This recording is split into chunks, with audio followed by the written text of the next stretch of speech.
Just quickly, what does a pathologist do? Well, we cut up dead animals, and we also take surgical biopsies from animals, and we read out diagnoses, and we read out the reasons why animals are either sick or have dermatitis or hepatitis, whatever. And so this is my son here, and I sat by Willie last night, so we had some of those conversations that were just fantastic. And my wife, she's from Bellevue, and that's her there. So my talk today is about animal health and discovering animal health and its interrelatedness to human disease and global health. And I'm going to talk about domestic animals and exotic animals somewhat. So that's what I'm going to talk about, the health of animals, especially our domestic, even some of our livestock animals, and how it's interrelated to human and global health.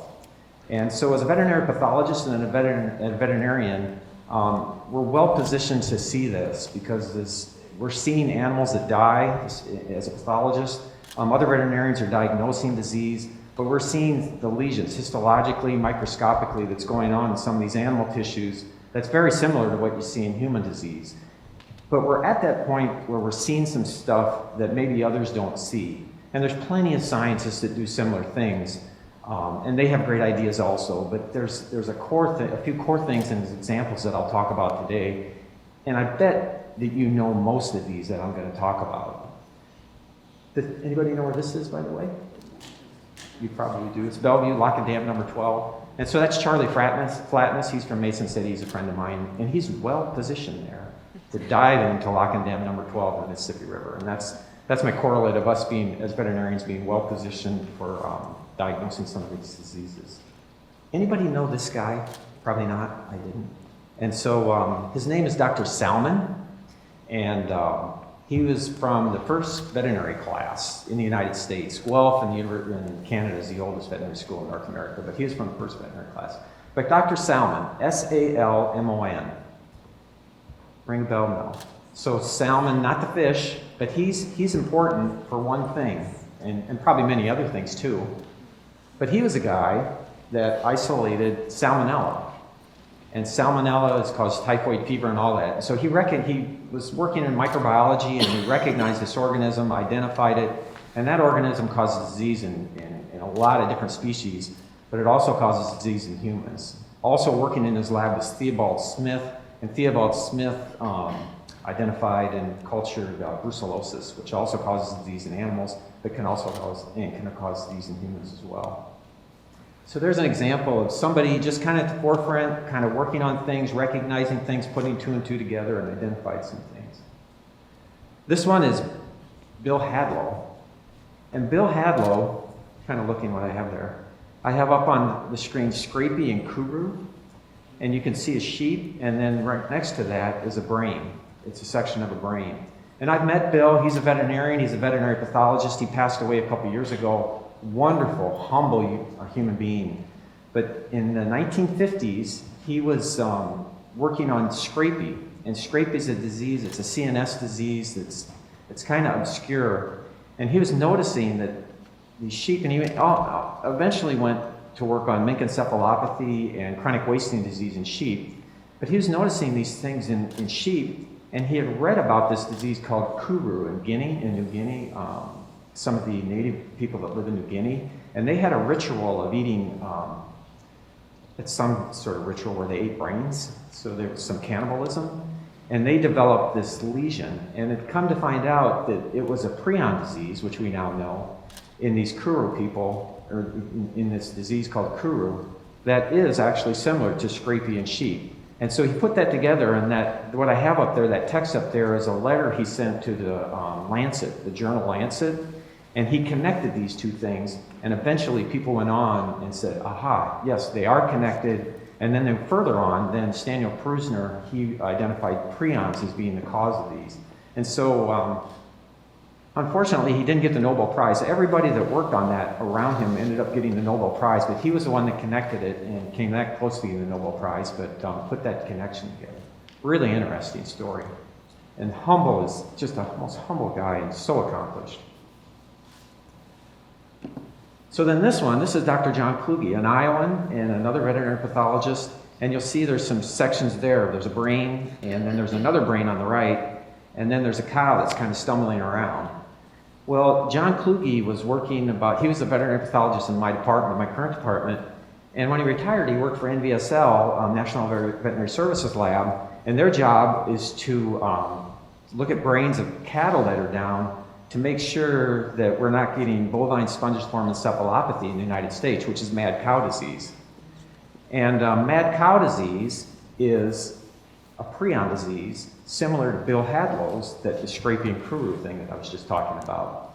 But one Saturday, John was looking at his slides, and we had never had BSC in the United States, and John was looking at his slides, 20 slides, and number 18 was red. And he thought, oh, that's really odd, why is that red? Well, he went through one by one by one by one, negative, negative, negative. That red one, he thought maybe was an artifact. No, it was mad cow. And so he called that the billion-dollar diagnosis, which I thought was really funny. And real, because then during that weekend, I think he diagnosed it on a Saturday, and then the stocks changed immensely by Monday, and it probably changed McDonald's stocks or whatever by $1 billion. And since then, we've had mad cow. We've had a few cattle that have had it, but we're living with it, we're understanding it, diagnosing it better, and it's just not in the United States much anymore. But just another example of a person putting a couple things together and the effects that it has on animal and human and global health. Tracy McNamara, she's a veterinary pathologist. I met Tracy when we were training at a similar training session years ago, and then I went my way, she went her way, and she was working at the Bronx Zoo in New York, and she noticed in 1999 there was reports of horses dying, and then in New York City there were reports of people dying, and then there were reports of crows dying. So I think this might be sounding familiar to you. But she was at the zoo and the cormorants were dying. And I can hardly say that word, but it's a bird. She knows the cormorants are dying. And Tracy was thinking, could there be something connected between the humans, the horse, the crows, the cormorants? And so she did a whole bunch of investigation and a whole bunch of work. Ends up West Nile virus. That's what it was. And she had that virus isolated from the cormorants. It was flavivirus is what it is. Had it isolated here at NVSL in Ames, Iowa, and the CDC wouldn't believe it because, it's from the veterinary lab. We don't quite believe that. It's not quite accurate. And then it's fun to listen to her talk, but she ended up, cracking the case, and that's what it ended up being. Small world, I know her, and ends up that she's going to talk to our student pathology group on Tuesday. She's going to Zoom in and do a Zoom with our student group. So another connection, big impact. West Nile's still around in about 2010, where there was a little more higher incidence of it, but now it's a little bit in the backwater, but it's just a neat thing, and it shows the interdependence, again, of some of these diseases in our domestic animals that affect global and human health. So this is Nancy Jacks and her husband Jerry Jacks. They're in the military, and so one picture of them is in their uniform. They're at Kansas State University. Nancy's a veterinary pathologist. Jerry is not a veterinary pathologist, but he's a veterinarian. But I just talk about this one because in Reston, Virginia, a fair number of years ago, they were the ones that there was an outbreak of Ebola virus in Reston, Virginia. It was in a research lab. And they're in their suits there. They had to go in. They did all this brave work. And then an offshoot was the book called Outbreak. And then the movie was Hot Zone. Then the Hot Zone came out. So they worked with the Ebola virus, and then, as you know, a few years ago, that's been out in Africa, and it's been spreading, and now that's died down a little bit too. But anyway, those are two, again, veterinary pathologists right on the cutting edge, veterinarians that see this and that wasn't putting two together, that was working with the virus itself. And it was really neat. They have really neat stories about what they did. The only thing I would add to that story is that they're veterinarians. Outbreak came out, but when the movie came out, The Hot Zone, they ended up changing them from veterinarians to physicians. I don't know why exactly, but it just probably sounded better and made a better story. I don't know. So now I got a couple more examples, and this is a friend of mine, Mark Williamson, and so he's not an Iowan, he's an Australian actually, but he worked at Iowa State University, veterinary pathologist, and he's the one on the little broader one. And he's with his friend. They did a swim meet in Australia, and they just got done, and so that's him there. But Mark worked on Hendra virus, And in Australia, there were some horses dying again, and people were wondering why. And it ends up that there was these flying foxes, the bat that's shown there, and the flying foxes would rest on trees, and then they'd eat the fruit, the droppings would come down, the horses would eat the fruit, the horses would die. But Hendra virus is a paramyxovirus, and people were dying too. So they also worked with these infectious agents. They ended up stopping it. It didn't spread much out of Australia, and probably never will because the flying foxes are kind of a unique niche. But it is one of those small connections of a disease that affects our domestic animals and can spread to humans as well. Just kind of interesting as well. So now this is, I'm going to give an example here. I just have 2 more examples, then I'll be done. But this is not really an outbreak of things. This is cystic fibrosis. People familiar with cystic fibrosis? It's a devastating disease of infants that's being treated better and better with time now. The infants live a lot longer than they used to, but it's a genetic defects in their CFTR receptor gene, so they don't secrete chloride into their lungs and they get a lot of pneumonias pretty easily. They also have some pancreatic deficiencies. There was a mouse model of this. They knocked out that gene in mice, but the mice never had the respiratory problem, and that's a big problem because most individuals, if they die of the respiratory component more so than the pancreatic alterations. And so in the top, I guess your top right is Mike Welsh. He's an Iowan. Paul McRae from Davenport, Iowa. They're both physicians.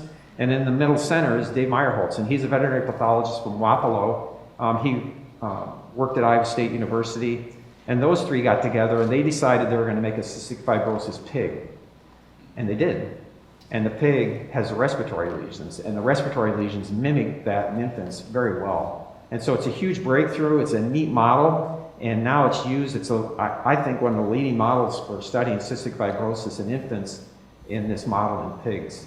And so all Iowans here at the University of Iowa, a domestic animal that we know really well, and it's important to our Iowa economy, but they've used that, made the CF pig, and it's just a fantastic model, and now they can use it for therapies and diagnosing different disease conditions of cystic fibrosis infants.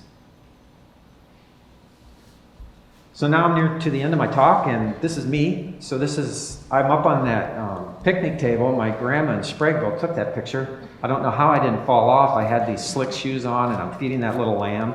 But I work with lambs now, and I work with respiratory syncytial virus. People familiar with that? You've probably all had it, and it causes a common cold, but in infants it causes severe pneumonia and it causes bronchiolitis. And here again, RSV doesn't have a great model. There's a cotton rat model, there's a mouse model, and it's missing a lot of stuff. And so some of my work, I've worked on respiratory syncytial virus in lambs, which seems kind of odd, but the neat thing is this virus in human replicates well in lambs.